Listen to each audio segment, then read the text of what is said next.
சிவாத்திரி பொள்ளாச்சியில் திருவாசகம் மாணிக்கவாசகர் திருவடிகள் போற்றி, திருவாசகம் போற்றி, குருவே போற்றி, திருவே போற்றி. திருவாசகத்தில் திருச்சதகத்தில் 56வது மந்திரம் எழுதுங்க. 56வது மந்திரம்.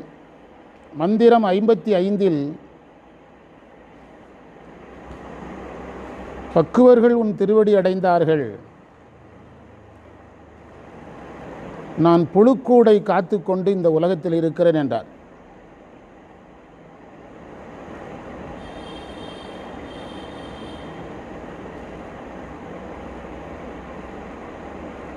இந்த மந்திரத்திலையும் அதே தான் சொல்கிறார் 56லையும். ஆனால் ஒரு சின்ன வித்தியாசம், அது கடைசியில் தான் பண்டிதமணி சொல்கிறார். இதுலேயும் அதே தான் சொல்கிறாரு, சின்ன வித்தியாசம். அருஞ்சொற்பொருள் உடையானே, உயிருக்கும் உலகுக்கும் தலைவனாக இருப்பவனே,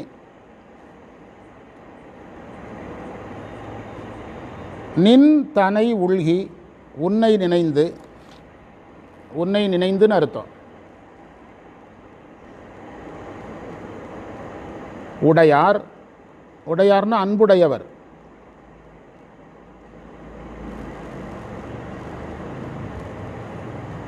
கல்லா மனத்தேன், கல்லாதவனாக இருக்கிறேன்.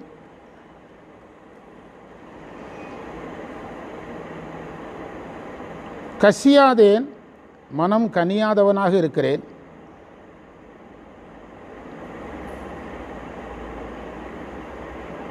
முடையார் புழுக்கூடு, தீய நாற்றமுடைய உடம்பு, புழு உடைய உடம்பு.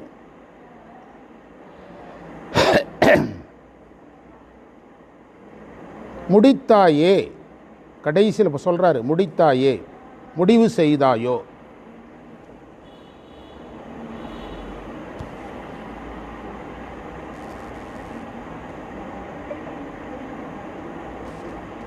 அடுத்தது உள்ளம் உருகும் பெருங்காதல்ங்கிறத ஆராய்ச்சி பண்ணுறார். உருக்கம் என்பது நிலையற்ற பொருளை பற்றியும் வரும். நிலையற்ற பொருளை நினைந்தும் சிலர் உருகி உடம்பை தேய்ச்சிக்கிடுவாங்க. நிலையற்ற பொருளை, பணத்து மேலே ஆசைப்பட்டு. அதனால் மாணிக்க வாசகர் நிந்தனை உள்கினார். ஒன்றை நினச்சி உருகி எனக்கு உடம்பு உருகிட்டுங்கிறார். நிந்தனை உள்கி.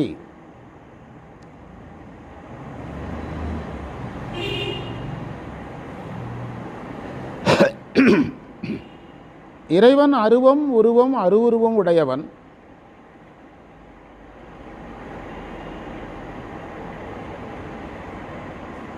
அகவழிபாட்டில்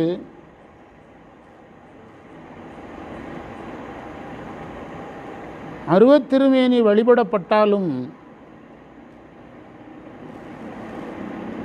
முதலில் உருவத்திருமேனி தான் வழிபடப்படும். சகுணப்பிரமம் நிர்குணப்பிரமம் வாங்க வேதாந்திகள். வேதாந்திகள் சொல்லுவாங்க சகுணப்பிரமம் நிர்குணப்பிரமம்னு சொல்லுவாங்க.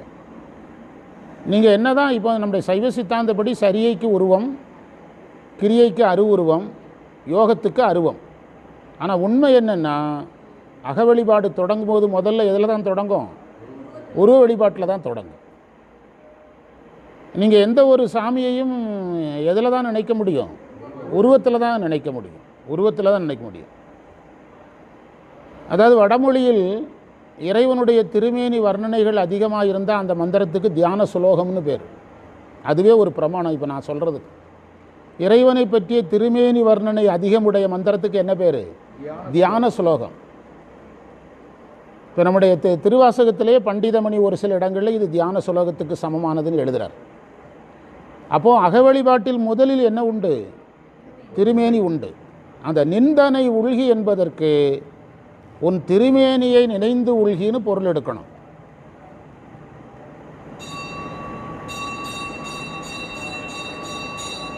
உள்குதல் என்பதன் பொருள் மனம் நெகிழ்ந்து கரைதல்.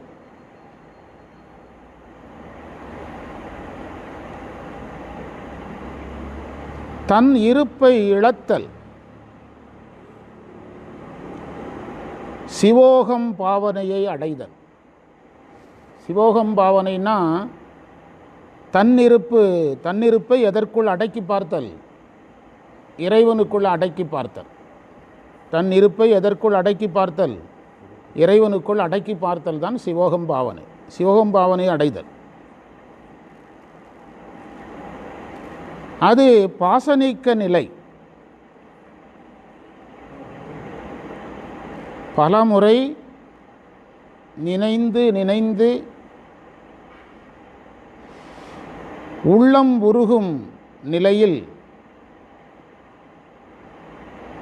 தோன்றுகின்ற அன்பு பேரன்பாகும்.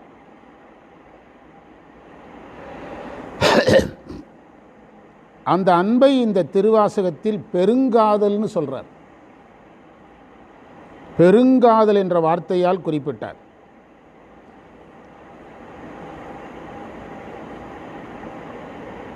யார் ஒருவர் பெருங்காதல் உடையவரோ அவரே தன்னையும் தலைவனையும் அறிய முடியும். அதில் சிவஞான போத அவையடக்க பாடலை கொடுத்துருக்காங்க. தம்மை உணர்ந்து தமையுடைய தன் உணர்வார், அதை கொடுத்துருக்குறாங்க. தம்மை உணர்ந்து தமையுடைய தன் உணர்வார்னா என்ன அர்த்தம்? ஆன்மா என்றால் என்ன என்று அறிந்து அதற்கு பிறகு இறைவனை அறிதல். அந்த நிலைக்கு ஒருத்தர் போகணும்னா அவருக்கு பெருங்காதல் இருக்கணும். அப்படி ரிவர்ஸில் போங்க. பெருங்காதல் இருக்கணும்னா இறைவன் உருவத்தெல்லாம் அக வழிபாட்டில் செஞ்சுருக்கணும். இறைவன் உருவத்தை அக வழிபாட்டில் வச்சுருக்கணும்னா அவர் என்ன செஞ்சுருக்கணும்னா உருகிறவராக நிந்தனை உள்கி இறைவனையே நினைந்து எதாக இருக்கணும்? உருகுகின்றவராக இருக்கணும். அப்படி ரிவர்ஸில் போனாலும் அது ஃபுல்லாக வந்துடும். அதனால் அதை பெருங்காதல் உடையார் என்று சொன்னார். அதாவது ஒரு சாதகன் முதலில் தன்னை அறிதல் வேண்டும். தன்னை அறிய உருக்கமும் அன்பும் வேண்டும். இதுதான் செய்தி. அதன்பின் தலைவனை அறிவதற்கும் உருக்கமும் அன்பும் வேண்டும். உருகும் தன்மை இல்லாத ஒருவர், அன்பில்லாத ஒருவர் தன்னையும் அறிய முடியாது, தலைவனையும் அறிய முடியாது. இப்போ நமக்கு சிவஞான இந்த உண்மை விளக்கத்தில் மனவாசம் கிடந்தார் உருக்கமான பாடல்களை கடைசியில் தான் பாடுறாரு. அப்பாயி முத்திக்கு வாழ்ந்தேன் அருட்கடலே, வற்றா பவக்கடலில் வீழ்ந்தே அலையாமல் மேதினியில் சூழ்ந்து விடா அப்படின்னு எப்போ தான் உருகிறாரு? அப்போ அதுக்கு முந்தி உருகலைன்னு அர்த்தமா? அதற்கு முன்பு அவர் உருகவே இல்லைன்னு அர்த்தமா? உருகலைன்னு அர்த்தம் கிடையாது. அவர் அந்த கேள்விகளை சும்மா யாரோ ரோட்டில் போகிறவங்கிட்ட கேட்கல. யார்கிட்ட கேட்குறாரு? தன்னுடைய ஆசிரியர்கிட்ட கேட்குறாரு. அப்போ ஆசிரியரிடத்தில் அவர் கேட்க ஆரம்பிக்கும் போதே உருக்கத்தோடு தான் என்ன செஞ்சுருப்பார்? குருவை சிவமாக நினைந்து அன்பு காட்டி, குருவை சிவமாக நினைந்து உருகி தான் அந்த கேள்வி என்ன செஞ்சுருப்பார்? கேட்டிருப்பார். சரிதானா? அவருடைய முதல் பாடலாம் பார்த்தீங்கன்னா தெரியும். வன்மை தரும் ஆகமநூல் வைத்த பொருள் வலுவா, உண்மை விளக்க முறை செய்த திண்மதஞ்சேர், அந்தி நிற தந்தி முகத்து தொந்தி வைத்து ஐங்கரனை பந்தமர புந்தியில் வைப்பாம், பொய்காட்டி பொய்யகற்றி போதானந்த பொருளாம் மெய்காட்டும் மெய்கண்டாய் விண்ணப்பம். அந்த 2 வரியில் அவர் தன் குருவுக்கு சொன்ன இலக்கணம் எவ்வளோ பெரிய இலக்கணம்! நீ பொய்யை காட்டுகின்றவன், பொய் காட்டி பொய்யை அகற்றுகின்றவன், மெய்யை கண்டவன். இதுக்கு மேலே என்ன உருக்கம் இருக்குது? புரியுதா? கேள்விங்கிறது அவர் நமக்காக கேட்டது. மனவாசம் கிடந்தாருக்கு சந்தேகம் கேட்கல. யாருக்காக கேட்டது? நமக்காக கேட்டது. ஆனால் அந்த நூலை அவர் தொடங்கும்போது உருக்கமாக தான் தொடங்குறாரு. அதை நம்ம பேசுகிறது இல்லை.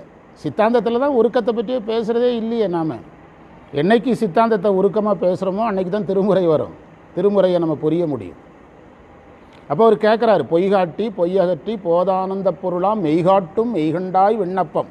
பொய்காட்டா மெய்யா, பொய்காட்டா மெய்யான்னா என் உடம்பு போல மனவாசம் கிடந்தார் உடம்பும் அருள்மேனி தான். ஆனால் அவர் சொல்கிறாரு, சாதாரண சகலருடைய உடம்பெல்லாம் மாயையில் வருது, உன்னுடைய உடம்பு அருளில் வருது. பொய்காட்டா மெய்யா, சுத்த வினா ஐயா நீ தான் கேட்டு அருள். சுத்த வினானா நான் சுத்தமாகுவதற்கு வேண்டிய வினாக்களை கேட்கிறேன் ஐயா அப்படிங்கிறார். அந்த ஐயாங்கும் போதே உருக்கம் வந்துடுது. நீதான் கேட்டு அருள், உன்னை தவிர யாராலும் கேட்க முடியாது, கேட்டாலும் விடைகளும் வராது. இதெல்லாம் நம்ம உருக்கமாக படிக்கிறது இல்லை. சரியா உங்களுக்கு? எனவே யார் ஒரு இடத்தில் உருக்கம் இருக்கிறதோ யார் ஒருவரிடத்தில் அக வழிபாட்டில் உருவ வழிபாடு இருக்கிறதோ, யார் ஒருவர் பேரன்புடையவராக இருக்கிறாரோ அவரே தன்னை அறிவார். அவரே யாரையும் அறிவார்? தலைவனையும் அறிவார். இப்படி புரிஞ்சுவிடணும். அதற்கு அங்கே போயிட்டு வரணும். உண்மை விளக்கத்துக்கு போய் அந்த கேள்விகள் வர்ற இடம் வரைக்கும் போகணும். அந்த தன்னை அறிந்த பிறகு என்ன விளக்கம் சொன்னார், சிவனை பற்றிய அறிவை கொடுத்த பிறகு என்ன பேசினார், அதெல்லாம் பார்த்தா உருக்கமாக இருக்கும். நம்ம சித்தாந்தம் படிக்கும்போது என்ன செய்கிறோம்? ஒன்லி செய்தி தான் படிக்கிறோம். நானாவது கொஞ்சம் வாழ்வியலோடு படிங்கிறேன். அதை சொல்கிறதுக்கு நாட்டில் இன்றைக்கி ஆள் கிடையாது. செய்தியாக படிக்கிறோம். எதோட படிக்க சொல்கிறோம்? உயிரோடு வகுப்பு நிறைவு விழாவுக்கு நீங்கள் வந்திருந்தால் தெரியும். ஐயா வாழ்வியல் மூலமாகத்தான் எதை தர்றாரு? சித்தாந்தத்தை தர்றாரு. நேரடியாக என்ன செய்வதில்லை. நமக்கு நேரடியாக கொடுத்தா செய்தியாக போயிரும்னு அவர் நேரடியாக கொடுக்கறதில்ல. அந்த நிறைவு விழாவில் நிறைய பேர் பேசுனாங்க. எனவே அதை இங்கு நாம் பார்க்கிறோம். அதன் தொடர்ந்து வருகின்ற செய்திகளை நாம் பார்க்கலாம்.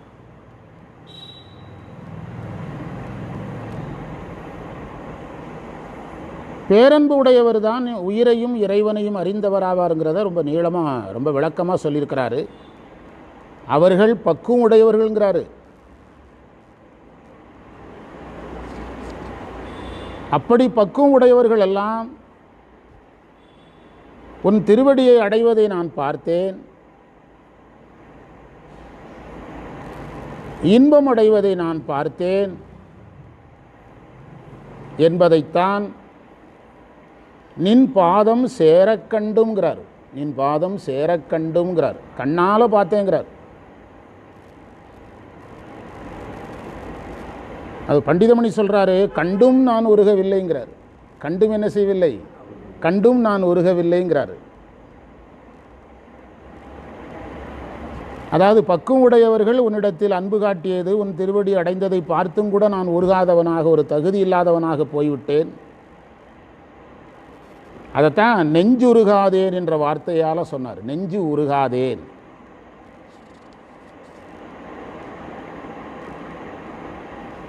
அடுத்து கல்லாமனத்தேன்கிற வார்த்தையை ஆராய்ச்சி பண்ணுறார். பக்குவர்களைப் போல எனக்கு உருக்கம் வரவில்லை, அன்பு வரவில்லை. நூல்கள் வழியாக முப்பொருளையாவது அறிந்திருக்கலாம், அருள் நூல்களை கற்று முப்பொருளையாவது அறிந்திருக்கலாம். அதையும் அறியாமல் போயிட்டேங்கிறதுக்கு என்ன வார்த்தையை சொன்னாராம்? படிக்காமலும் போயிட்டேங்கிறார். யார் ஒருவர் மாணிக்க வாசகரை போல தன்னைத்தான் தாழ்த்தி கொள்ள பழகி கொள்ளுகிறாரோ அவர்களுக்கு இறைவனுடைய அருள் மிக சீக்கிரமாக என்ன செய்யும்? கிடைக்கும். கல்லா மனத்தேன் என்றார். கல்லாமை என்பது சமய நூல்களை கல்லாமை.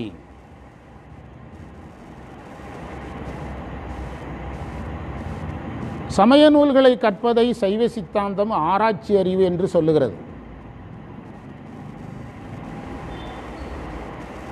அதனால் கிடைக்கின்ற அனுபவத்தை அனுபவ ஞானம் என்று சொல்லுகிறது. அதையே உபநிடத வேத மரபுல சமய நூல் அபரஞானம் என்றும்,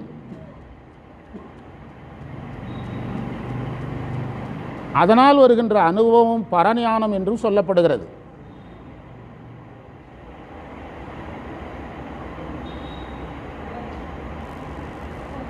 எனக்கு அபரஞானமும் இல்லை, பரஞானமும் இல்லை அப்படின்னு சொல்கிறார் மாணிக்கவாசகர். அபரஞானம் இல்லை என்பதை கல்லாமனத்தேன் என்பதால் சொன்னார். பரஞானம் இல்லைங்கிறத எப்படி தெரிஞ்சுக்கிறது? நெஞ்சுருகாதேன் என்று சொன்னதுனால பரஞானம் இருந்திருந்தால் நான் என்ன செய்திருப்பேன்? உருகியிருப்பேன். எனவே எனக்கு பரஞானமும் இல்லை என்று சொல்லுகிறார்.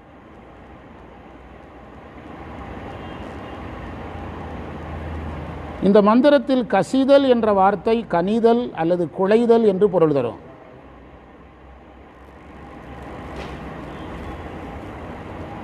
இதை திருவேசரவு என்ற தலைப்பில் 5வது மந்திரத்தில் கற்றறியேன் கலைஞானம் கசிந்துருகேன் ஆயிடினும், இது அப்படியே அங்கே இருக்குது.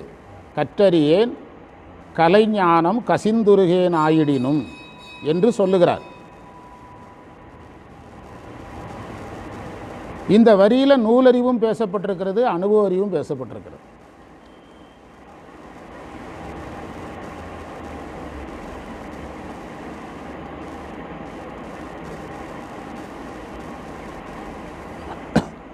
அனுபவ அறிவு பெற்றவர்களை பற்றி மாணிக்கவாசகர் முதல்ல சொன்னார். உன்னுடைய திருவடியை அடைஞ்சிட்டாங்க அப்படின்னு சொன்னார்ல.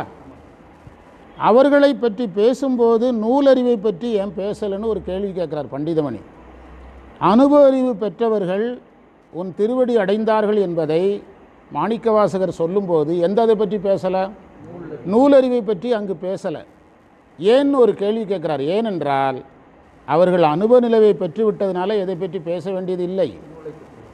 அவர்கள் அனுபவ நிலைக்கு போயிட்டதுனால அவர்களுடைய நூலறிவை பற்றி பேச வேண்டிய அவசியம் இல்லை அப்படின்னு சொல்கிறார். சரியா? அப்படியே தொடர்ந்து வாங்க. அடுத்து நாயை வைத்து ஒரு செய்தியை சொல்கிறார். ஊர் ஞாயிற்கடையானேன், அதை ஆராய்ச்சி பண்ணுறார். நாய் பிறப்பால் இழிவானது. அந்த நாயை வளர்ப்பதற்கு ஒருவன் இருந்தால் உணவு கொடுப்பான், இருப்பிடம் கொடுத்து பாதுகாப்பான். செல்லப்பிராணியாக நாயை வளர்க்குறவங்க அவங்களோட இந்த விலை உயர்ந்த காரில் எவ்வளோ சொகுசாக இருக்குது அந்த நாய். நாய்க்கு எல்லா வசதியும் செஞ்சு கொடுக்குறாங்க.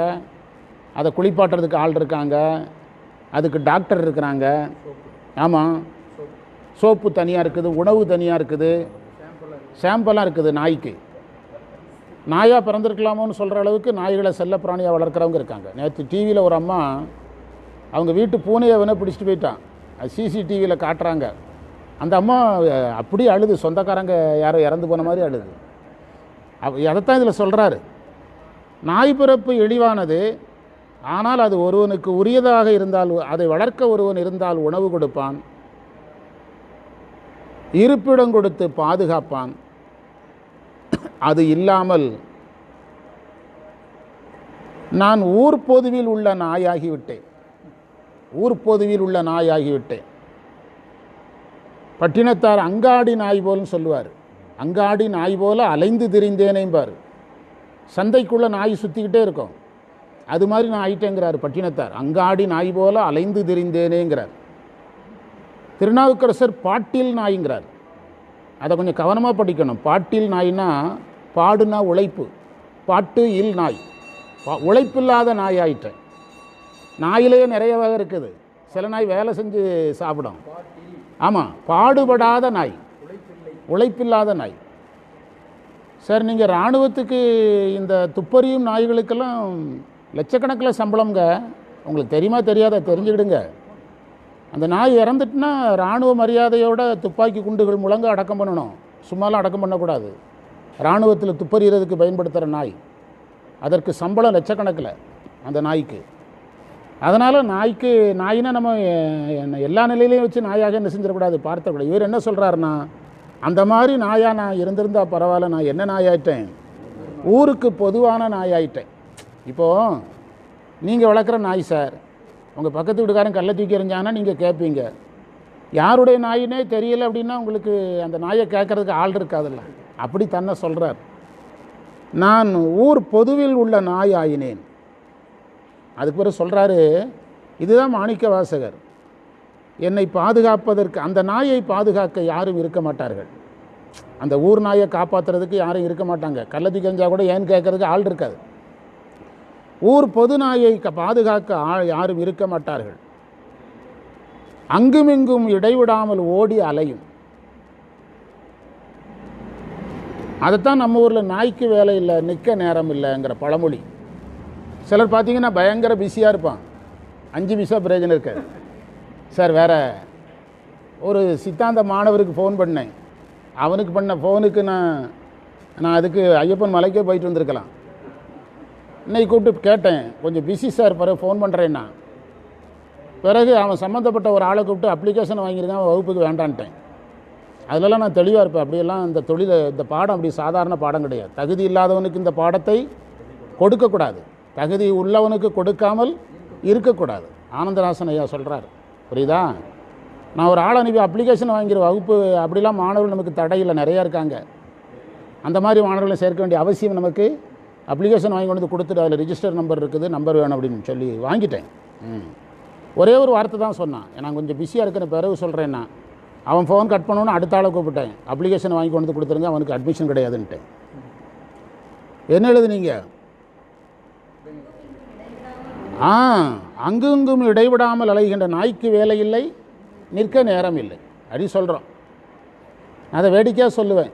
இப்போ இந்த அங்காடி நாய் போல் நிறைய சுற்றி கொண்டிருக்கோம். பேட்டி எடுக்கிறாங்கன்னு வச்சுக்கலாம், தினத்தந்திக்காரங்க பேட்டி எடுக்கிறாங்க, இன்றைக்கி என்ன வேலை உங்களுக்கு, அதை என்ன சொல்லும், ஒரு வேலையும் கிடையாது சார், அவன் நிற்க நேரம் இல்லை. நம்ம ஆட்கள் இப்படி நிறைய பேர் ஊருக்குள்ளே சுற்றிட்டு அலைகிறான். பயங்கர பிஸிஸாக இருப்பான், எனக்கு ஏகப்பட்ட வேலைம்பான், என்னுடைய வேலையை பார்க்க நேரம் இல்லைம்பான். ஆனால் பிரயோஜனம் என்னன்னு பார்த்தா ஒரு பிரயோஜனம் இருக்காது. அதுக்கு சாதாரண மூட்டை தூக்குறவங்க கூட அன்றைக்கி 2000 ரூபா சம்பாதிச்சிருப்பான். அதைத்தான் சிவா வணக்கம் அதைத்தான் இந்த மாதிரி சொல்கிறாரு. அழகான இடம்ங்க, இதெல்லாம் உருகி படிக்கணும். படிக்கும்போது நமக்கு சிரிப்பாக இருக்கும், ஆனால் இந்த பாயிண்ட் நமக்கு உரிய நேரத்தில் ஞாபகம் பேசணும். மடத்தூர் நிகழ்ச்சியில் அதுதான் பேசி நம்ம யூடியூப்பில் போட்டிருக்கோம், கேளுங்க. ஆமாம் அதுதான் பதிவு பண்ணியிருக்கிறோம். அற்புதமான சொற்பொழிவு. திருவெம்பாவையை பாடிக்கொண்டே இருக்கிறோம். ஆனால் அதில் யாரை பார்க்க சொல்லியிருக்கிறோம், குருவை பாருங்கிறதுக்கு அவ்வளோ போராடி பேசியிருக்கோம். ஒரு ஆராய்ச்சி கட்டுரை அது. அதில் அருணையார் கருத்து இருக்குது, பண்டிதமணி கருத்து இருக்குது. முதல்ல ஒருத்தர் பேர் சொல்லியிருப்பேன், அவர் பேர் ஞாபகம் வர மாட்டேங்குது, ஒரு பெரிய அறிஞருடைய பேர், எல்லாமே அதில் இருக்குது. அதில் திருவெம்பாவை பற்றி முழு ஐடியா வரும் அதை கேட்டிங்கன்னா. அதாவது பாதுகாப்பர் இல்லாத நாய் போல் அது அங்கும் இடையறாமல் ஓடி அலைந்துட்டு இருக்கும். பாதுகாக்கிறவங்க இருந்தால் அவங்க அந்த நாய்க்கு சங்கிலி போட்டிருப்பாங்க, அது வாக்கிங்க்கு ஒரு டைம் வச்சுருப்பாங்க, பிடிச்சி கட்டி வைப்பாங்க, டைமுக்கு சாப்பாடு போடுவாங்க, உண்டா இல்லையா, அது எல்லாமே இருக்குது. பாதுகாப்பாரில் அங்கும் இங்கும் இடையறாமல் ஓடி அலைந்து பலராலும் துன்புறுத்தப்பட்டு, பாருங்கள் அந்த நாயை பலர் துன்புறுத்துவார்கள். உங்கள் சொந்த நாயாக இருந்தால் நீங்கள் கேட்பீங்கிற பயம் இருக்கும். சார் யார் நாயின்னு தெரியலன்னா என்ன செய்வாங்க, பலராலும் துன்புறுத்தப்படும். ஒரு நிலையின்றி தெரியும். நீங்கள் வீட்டு வளர்ப்பு நாயை விட தெரு நாய்க்கு கொஞ்சம் ஸ்டாண்டர்டு குறைவாக இருக்கும். வீட்டு வளர்ப்பு நாய்கிட்ட ஒரு டிசிப்ளின் இருக்கும். இப்போ மாணிக்கவாசகர் இவ்வாறு சொன்னதை நம்ம மேலே நம்ம ஏற்றி பார்க்கணும். இறைவன் கேட்பார் இல்லாத நிலை.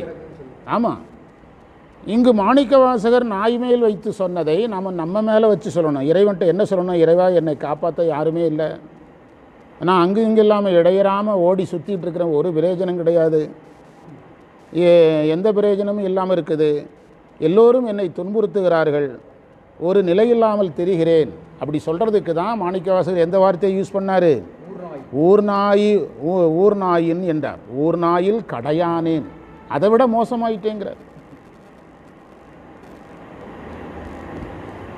இழிவுடைய நிலையை இவ்வாறு கூறினார். இதற்கு முந்தைய மந்திரத்தில் ஒரு இடத்துல, முன்பு உள்ள மந்திரத்தில் ஊரேரா இங்கு உழல்வேனோன்னு சொல்லியிருக்கிறார். ஊரேரா இங்கு உழல்வேனோன்னு சொல்லியிருக்கிறாரு. முன்னால் தேடி பார்த்துக்கிடுங்க. ஊர் பசுமாடு மாதிரின்னு சொல்கிறாரு. அங்கே அந்த ஊரேரா இங்கு உழல்வேனோ என்று சொன்னதுக்கும் இதுக்கு என்ன வேறுபாடுன்னா, அது ஊரேராய் உழல்தல் என்பது உழல்தலுக்கு மட்டும், ஆனால் இங்கு கடைப்படுதலுக்கு. ஊர் பசுமாடு கடைப்படாது. இந்த பசுமாடு யாருக்குன்னு தெரியலனாலும் பசுமாடை யாரும் கள்ளத்தி எறிய மாட்டாங்க. ஆனால் நான் யார் வீட்டு நாயின்னு தெரியாதனால நான் என்ன செய்யப்படுகிறேன், நான் கடைப்படுதலுக்கு தள்ளப்படுகிறேன் அப்படிங்கிறார். அவர் சொல்ல வந்த செய்தி வேறு ஒன்றும் இல்லை. இவ்வாறு நான் உணர்ந்து நீதான் என்னை காக்க முடியுங்கிற இடத்துக்கு நான் வருகிறேன்னு அர்த்தம்.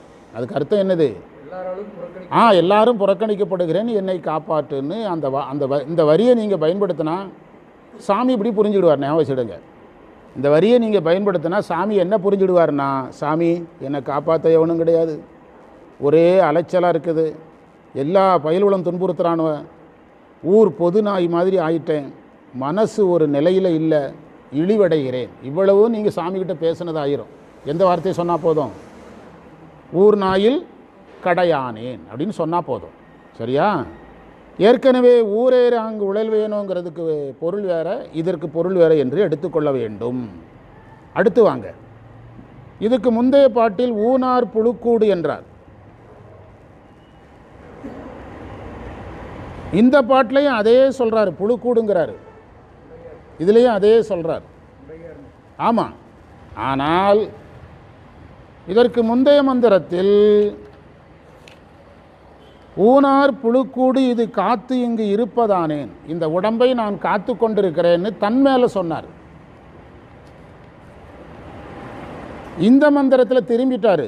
இந்த உடம்பை காக்கும்படியாக நீ வச்சிட்டேங்கிறார். இதெல்லாம் பண்டிதமணி சொன்ன பிறகு தான் நம்ம யோசிக்கிறோம். இல்லைன்னா 500 யுகத்துக்கு தாளத்தை போட்டுக்கிட்டே இருக்க வேண்டியதுதான், பாடிக்கிட்டே இருக்க வேண்டியதான். எதை விட்டு வெளியே வர முடியாது. எல்லாத்துக்கும் அமிர்தாஞ்சன் போட முடியாது. ஆப்ரேஷன் பண்ணுறதா ஆப்ரேஷன் பண்ணி தான் ஆகணும். இதெல்லாம் பண்டிதமணி ஆப்ரேஷன் பண்ண பிறகு தான் தெரியுது. இல்லைன்னா 500 யுகத்துக்கு அமிர்தாஞ்சன் தேய்ச்சிட்டு இருக்க வேண்டியதுதான். முடையார் புழுக்கூடியது காத்து இருப்பதாக முடித்தாயே. மந்திரம் 55 உடலை காக்கின்றவனாக தன்னை சொன்னார். 56 நீ இப்படி என்ன உடம்பை காக்கும்படியாக வைத்து விட்டாய் என்று யார்கிட்ட சொல்கிறாரு? இறைவனிடத்தில் சொல்லுகிறார். இறைவனிடத்தில் சொல்லுகிறார்.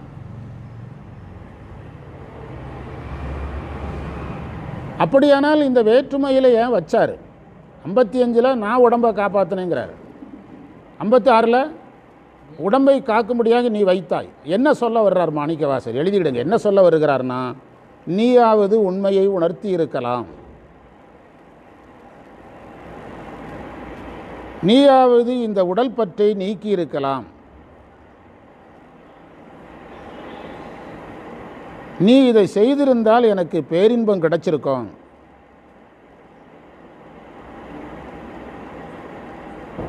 இது நிகழாததுக்கு காரணம் என்னுடைய தீவினை.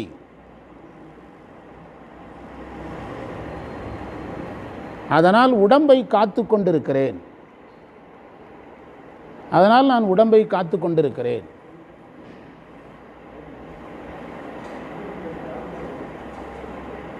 முடிவுரைக்கு வந்துட்டோம். நெஞ்சம் உருகாமை, புழுக்கூடை காத்தல், இந்த ரெண்டும் கூடாது. இந்த இரண்டும் போனால் அனுபோக சுத்தி வரும். இந்த மந்திரம் அனுபோக சுத்தியில் இருக்குது. இந்த இரண்டும் போனால் அனுபோக சுத்தி வரும்.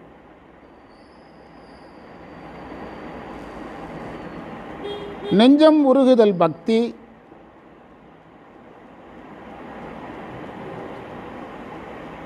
உடல் பற்று விடுதல் வைராக்கியம். வைராக்கியம் அப்போ என்ன தலைப்பு வந்துடும்? பக்தி வைராக்கிய விசித்திரம் வந்துடும். மந்திரத்தை பாருங்கள், கிளம்பலாம். ஒரே நிமிஷம் மந்திரத்தை சொல்லி பாருங்கள், எல்லாம் வருதான்னு பாருங்கள். உடையானே, சடப்பொருளுக்கும் சித்துப்பொருளுக்கும் உரிமை உடையவனாக இருப்பான். நிந்தனை உள்கி, அதாவது உருக்கம் எது வேணாலும் வரலாம். எதை நினச்சினாலும் ஒருத்தர் உருகலாம். பணத்தையே நினச்சி மெலிஞ்சு போகிறவனெல்லாம் இருக்கிறான், உண்டா இல்லையா? நிலம் நிறைய 100கணக்கான ஏக்கர் நிலம் வாங்கணும்னு நினச்சி மெலிஞ்சு போகிறவனெல்லாம் இருக்கிறான். ஆனால் ஒன்று நினைத்து உள்கி, அந்த உள்குதல் நிகழும்போது உருவ வழிபாடு, அதெல்லாம் நீங்கள் அப்படியே ஞாபகம் வருதான்னு பாருங்கள். நான் பேசுனதெல்லாம் ரிப்பீட் பண்ணுறேன். அவ்வாறு நிகழும்போது முதல்ல என்ன வழிபாடு தான் நடக்கும்? உருவ வழிபாடு. நான் இந்த சமஸ்கிருத பண்டிதத்தை படித்ததை அவங்ககிட்ட சொல்லியிருக்கிறேன். அவங்க சொல்லுவாங்க, அக வழிபாட்டில் அதிகமாக உருவ வழிபாடு செய்யாதீங்க அப்படிம்பாங்க. அக வழிபாடு செய்யும்போது மூலாதாரத்தில் விநாயகர்னா விநாயகரை முழுசாக கற்பனை பண்ணாதீங்க அப்படின்னு சொல்லுவாங்க. எதுக்குன்னா, ஒரு கட்டத்தில் நீ உருவ வழிபாடை விட வேண்டியது வரும், அக வழிபாடு முதிரும்போது. அப்போ இதை நீ நீக்கிறது கஷ்டமாக இருக்கும். நீங்கள் குரங்கு பெடல் போட்டு சைக்கிள் ஓட்டி பழகிட்டான்னா அந்த குரங்கு பெடல் சைக்கிள் ஓட்டுறதை நிறுத்துறதுக்கு ரொம்ப கஷ்டமாகும், உண்டா இல்லையா? அதை அந்த குரு சொல்லுவாங்க. அதனால் உருவ வழிபாடை ஒரு அளவுக்கு வச்சுட்டு எங்கே போயிருங்க, அருவ வழிபாடுக்கு போயிருங்கன்னு சொல்லுவாங்க அந்த வேதாந்த குரு. அவங்க பெரிய யோகி சொல்லுவாங்க. அதான் நிந்தனை உள்கி உள்ளம் உருகும் பெருங்காதல். உள்ளம் உருகும் பெருங்காதல் என்பது உருக்கம் வரணும், அன்பு வரணும். அதில் ஒரு செய்தி இருக்குது. யார் உருகுகிறாரோ, யார் அன்புடையவரோ அவரை தன்னையும் அறிய முடியும், தலைவனையும் அறிய முடியும். அதுதான் உண்மை விளக்கத்திலிருந்து சொன்னோம். தன்னையும் தலைவனையும் அறிந்த பிறகுதான் மனவாசம் கிடந்தார் உருகுகிறார்னு தப்பாக நினச்சிடக்கூடாது. அவர் தொடங்கும் போதே எப்படி தான் தொடங்குறாரு? யார் மேல் அன்பு இருக்குதோ அவங்கக்கிட்ட தான் சந்தேகம் கேட்போம். ரோட்டில் போகிறவங்க வரவங்கிட்டலாம் கேட்க முடியுமா?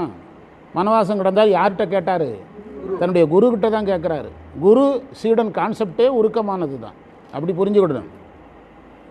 உடையார் நின் பாதம் சேர கண்டும், அவர்களெல்லாம் உன்னுடைய திருவடிக்கு போகிறத நான் கண்ணால் பார்த்தேன். அதுக்கு பிறகாவது நான் உருகி இருக்கணும்னு அர்த்தம். அந்த விரிவுரை முழுவதையும் நான் சொல்லிகிட்டு இருக்கிறேன், நான் உருகி இருக்கணும். ஆனால் ஊர் நாயில் கடையானேன். எவ்வளோ பெரிய விஷயம் பாருங்கள். ஆனால் நான் ஊர் நாயின் கடையானேன். ஊர் நாயின் கடையானேன்னு அர்த்தம், பாதுகாக்க ஆளில்லாதவர் போல், அங்கும் இங்கும் இடையறாமல் ஓடி அலைதல் போல், பலரால் துன்புறுத்தல் படுதல் போல், ஒரு நிலையில்லாதது போல், ஊர் பொது நாய் போல மனம் ஒரு ஸ்டெடி இல்லாமல் அங்கே இங்கேயும் தெரிஞ்சுக்கிட்டு இருக்கிறேன் என்று ஒரு சாதகன் தன்னை தாழ்த்தி கொள்வதற்கு இதை விட வித்தியாசமான வரிகள் கஷ்டம். இதை இறைவன்ட்ட ஒரு தடவை சொன்னாலே இறைவன் நம்ம மேலே பெரிய கருணை காட்டுவார். புரியுதா? கடையானேன் நெஞ்சுருகாதேன் கல்லா மனத்தேன். சரி, உருகதான் செய்யலை, அருள் நூல்களையாவது படித்திருக்கலாம், நான் படிக்கலை. எப்போது நான் படிக்கவில்லையோ அப்போது உபாய ஞானம் இல்லை, எப்போது உபாய ஞானம் இல்லையோ அப்போ உண்மை ஞானம் இல்லை. எனக்கு அபரஞானமும் இல்லை, பரஞானமும் இல்லை. கசியாதேன், நான் கனியவும் இல்லை, நெகிழவும் இல்லை. முடையார் நாற்றம் வீசுகின்ற இந்த உடம்பை காத்து கொண்டு இருக்கும்படியாக நீ வைத்து விட்டாய். அப்படின்னா என்ன அர்த்தம்னா, நீயாவது ஒரு கருணை கொண்டு இந்த உடம்பு மேலே பற்று வேண்டாங்கிறதை எனக்கு உணர்த்தி இருக்கலாம், நீயாவது இதை தடுத்திருக்கலாம். ஆனால் அது நிகழாமல் போனதற்கு நான் செய்த வினை என்று முடிக்கிறார். சரியா? நம்மாள் திருவாசகம் முழுவதையும் 16 மணி நேரத்தில் பேசி முடிச்சிருவான். நம்மாள் தமிழ்நாடு முழுவதும் பெரு நகரங்களில் இது நடக்குது. ஒரு மந்திரத்துக்கு என்ன பாடுபட வேண்டியிருக்குது. இதை சரியாக பேசுனா இன்னும் 30 நிமிஷம் ஆகும். இன்னும் 30. நான் உங்களுக்கு ரொம்ப சுருக்கியிருக்கிறேன். நோட்ஸ் எடுத்துட்டேன், அவசரத்தில் எடுத்தேன். அதனால் உங்களுக்கு நான் புத்தகத்தை வச்சு நடத்தினேன். நோட்ஸ் எடுக்காமல் பெரும்பாலும் வரமாட்டேன். எடுத்துட்டேன், வெளியூர் போயிட்டு ரெஸ்ட் எடுத்துகிட்டு நோட்ஸ் எடுத்துகிட்டு தான் குளிக்கிறதுக்கு போனேன். ஆனாலும் உங்களுக்கு ஏதாவது விடுபட்டுருமோங்கிற பயத்தில் இதை வச்சு சொல்லியிருக்கிறேன் என்று இந்த அளவில் நிறைவு செய்வோம். இன்று நமக்கு கிடைத்த அனைத்து சிறப்புகளையும் நம் குருநாதர் சம்பந்த சரணாலயடிகள் திருவடிகளில் எண்ணமலர்களாக சமர்ப்பித்து, எதியமை பணிகொடும் ஆறுது கேட்போம் எம்பெருமான் வெள்ளி எழுந்தருளாய் என்று நாளைய பணியை நோக்கி செல்வோம். சிவாய நம. நற்றுணையாவது நமச்சிவாயவே. அஞ்சுவது யாதொன்றும் இல்லை, அஞ்ச வருவதும் இல்லை. சிவாய நம. சிவாய நம. வெற்றிவேல் முருகனுக்கு அரோகரா. சிவாய நம.